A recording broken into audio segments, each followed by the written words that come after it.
Hello, and welcome to Sum Integrals Preliminary Calculus Information. This is the 7th video, and in it I'll be discussing absolute value.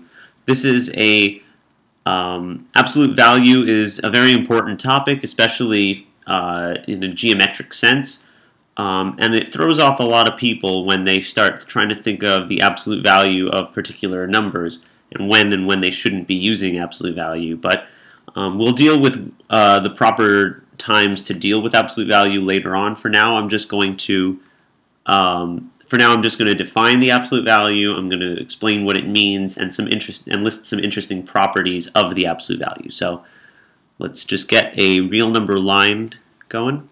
So here's our real number line, and let's say we have here's 0, and let's say this is our point.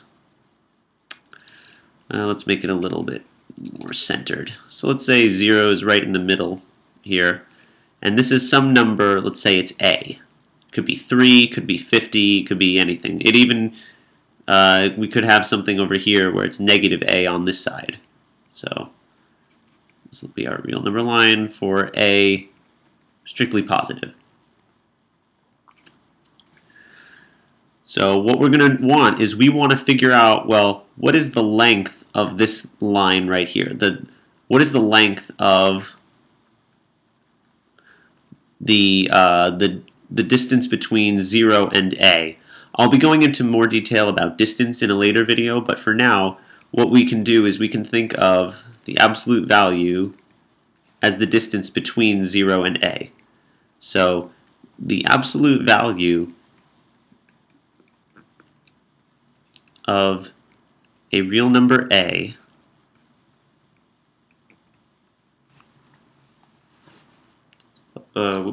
so let's just get that, move that over a little bit. So the absolute value of a real number a is the positive number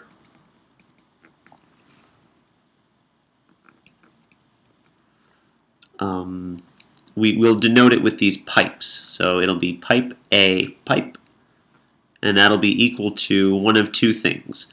Either it's going to be equal to A itself, and that's if A is positive, or equal to 0, and it'll be equal to negative A if A is less than 0. So what do I mean when I say if A is bigger than or equal to 0, this is equal to A itself? So let's let that be 0 and say A is somewhere to the right of 0. Then what we mean, the absolute value is just this length A. This is going to be the same as, label that, this is going to be, the length of this line is going to be the same as just A. So if A is equal to 1, the length of this line is just going to be 1. If A was 17, the length of that line is just going to be 17. However, if A is negative, so let's say here's 0 and here's A, so A is to the left of 0, then the length of this line has to be negative A. Alright, so let's say A is negative 1, then the length of that line still needs to be a positive number. It's still going to be 1, so what we need is negative A. That describes the length for a different real number. Alright, so this is one way of defining the absolute value. Another way we could define the absolute value, still using the same notation, the pipe A pipe, is equal to the principal square root of A squared. So what do I mean when I say that? Well, let's take an example.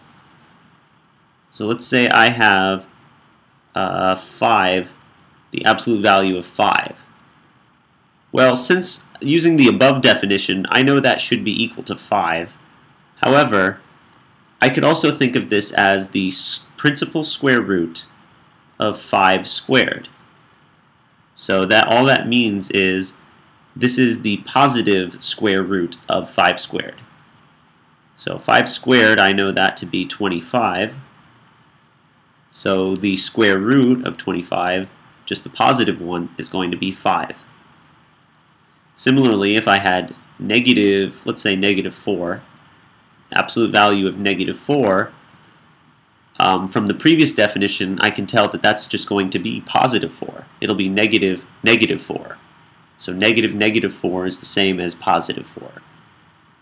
I guess I should probably just note that if you don't remember. Negative a is equal to just regular a. So the absolute value of negative 4, you can think of that as the principal square root of negative 4 squared, which is going to be negative 4 times negative 4 is positive 16. So the square root of 16 is just 4. Alright, so this is another way we could define the absolute value on the real numbers. We can just say it's equal to the principal square root of a squared. Or we could define it, this is a way we can call piecewise defined. So depending on what a is, if a is positive or equal to 0, or if a is negative, we'll get two different definitions for the absolute value.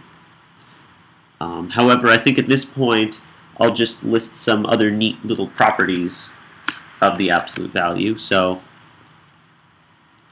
let's see. Here's some properties. Properties of the absolute value. So you can split the absolute value up over multiplication. That's the first property. These will all be for a and b real numbers. So let's say these are for real a and b,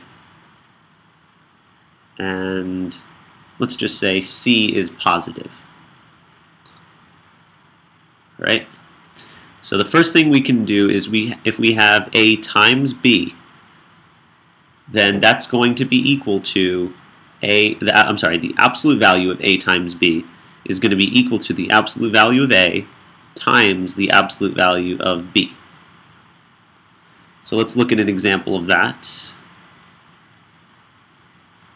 The absolute value of 6 times negative 2 is equal to, well, I can multiply that inside the absolute value, and I'll get that's the absolute value of negative 12, which from before I can say that's just positive 12. However, if I split this up using this property, I'll find that this is equal to the absolute value of 6 times the absolute value of negative 2. So that's just going to be equal to 6 times positive 2, which again is just 12. So we get the same answer. Both in the different ways that we can approach this problem, we'll get the same result. The second property that we can look at is essentially the same thing, but for division. So if I have the absolute value of a divided by b, I can say that's equal to the absolute value of a divided by the absolute value of b. Just assuming that b is not 0, so that we don't divide by 0. So let's look at an example of that one. Let's say I have negative 2 over 3. And I take the absolute value of negative 2 divided by 3. That's going to be equal to, well, if I just look at it, that's negative 2/3. So I can take the absolute value of that, and I should just get positive 2/3.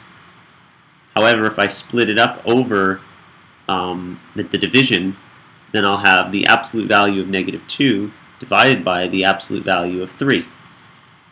I know the absolute value of 2 is positive 2, and I know that the absolute value of 3 is positive 3. So we, again, get the same answer. Okay, so these two are very similar. We just broke it up over multiplication, and then we broke it up over division. And the third one that I'll talk about for right now is if I have a number raised to the power n for some natural number n, then the absolute value of a to the n is going to be equal to the absolute value of a, all of that raised to the n. And you can think of that by saying, well, the absolute value of a to the n That's just the same thing as A times A times A times A times A and so on n times, right? That's what we mean when we say a to the power of n. It's a times a times a and so on n times. However, by the first rule, I can split up the absolute value over multiplication. So I can split up the first group, then the second group, and so on, and what I'll end up with is the absolute value of a times the absolute value of a times the absolute value of a, and so on, n times.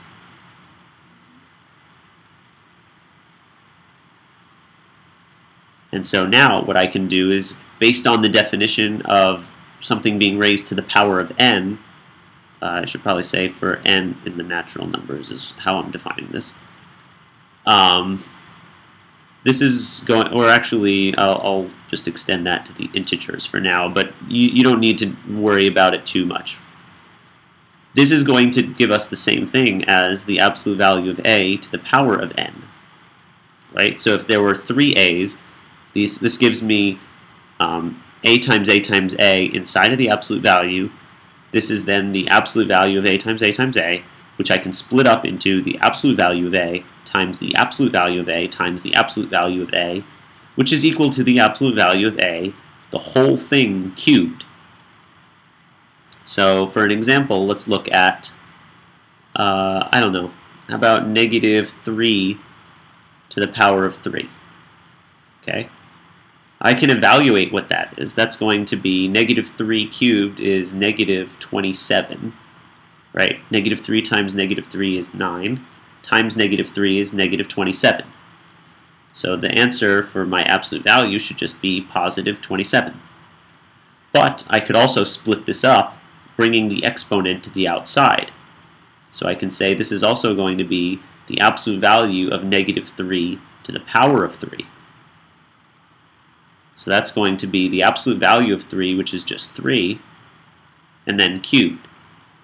3 cubed is 3 times 3 is 9. 9 times 3 is 27. So we get the same answer. So those are some of the simple properties of absolute value. But there are more complicated ones that relate to our notion of inequalities. So I'll just go through some additional properties.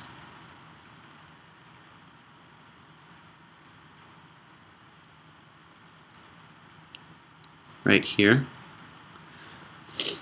And I'll say, again, let A, I'm sorry, I didn't use C before, but I'll say let A be real numbers, and let C be positive. So now I'm going to use the C. First thing that I'm going to note is that the negative absolute value of A is always going to be less than or equal to A, and A is always going to be less than or equal to the positive absolute value of A. And all that means is if A is, let's say this is 0, this is our A, this is going to be the negative absolute value of A, and this is going to be the positive absolute value of A. And it didn't matter which side it was. If A was over here, we would get the exact same thing. The absolute value of A is going to be this positive one, and then the negative of that sends it right back over here. So A is always going to be in that, draw it right here, in this closed interval between negative absolute value of A and positive absolute value of A. A is always going to be between those two, equal to one of them. Alright, so that's the first property. Second property is the absolute value of A is going to be less than or equal to C if and only if. So if and only if. And that just means the left side will imply the right, and the right side will imply the left. So I might also sometimes write that with a bidirectional arrow to show that these two things mean the same statement.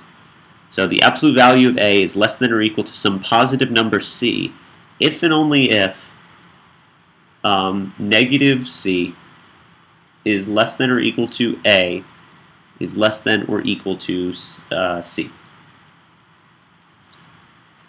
Alright, so that means that the absolute value of A is less than or equal to C. So C is positive, but if the absolute value of A, say here's 0, here's the absolute value of A, and here's C. That tells us that if we extend our line a little bit, where we get the negative absolute value of A and negative C, that tells us since A has to be in here somewhere, right? By the first property, we saw A was somewhere inside of here. That tells us that A has to be somewhere inside of negative C to positive C. It's just contained inside of this larger window. And it doesn't actually matter. We'll get the same thing if... so I'll also say the absolute value of A is strictly less than C if and only if negative C is strictly less than A is strictly less than C.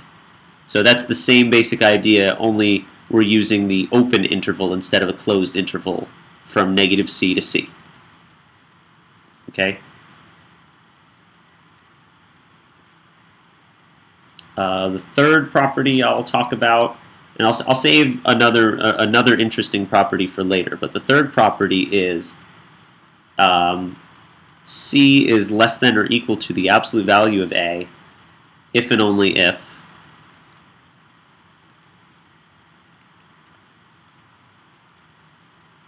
if C is less than or equal to A, or A is less than or equal to negative C. So one of those two has to be true in order for this statement to be true. So what does that mean visually? So let's say here's 0. We'll make this the absolute value of A, and this is the negative absolute value of A. And we're saying that a positive number C is less than or equal to the absolute value of A. So let's just put it here. So we said that A itself had to be either one of those 2 points. So it's either going to be true that C is less than or equal to A, or A is less than or equal to negative C, depending on which one of these 2 points is equal to A. And again, we can also do the same thing using strict inequality if we wanted to. So C is strictly less than absolute value of A if and only if C is less than A, or A is less than negative C. So that's also a true statement, but it's easier to remember the less than or equal to because it's a stronger statement. It includes more possibilities. All right, so those are 3 properties of absolute value that I'm going to cover right now. In the next video, I'll talk about the triangle inequality just because this one's getting a little long. And yeah, so I hope this helps. If you're still uncomfortable with absolute value, just sort of think of it as you're taking away the negative sign. That's another thing you can do to think about this. Or you can think of it as just sending it to the positive side of the real line. But for now, I think that'll be all. I hope this video helps, and hope to see you again.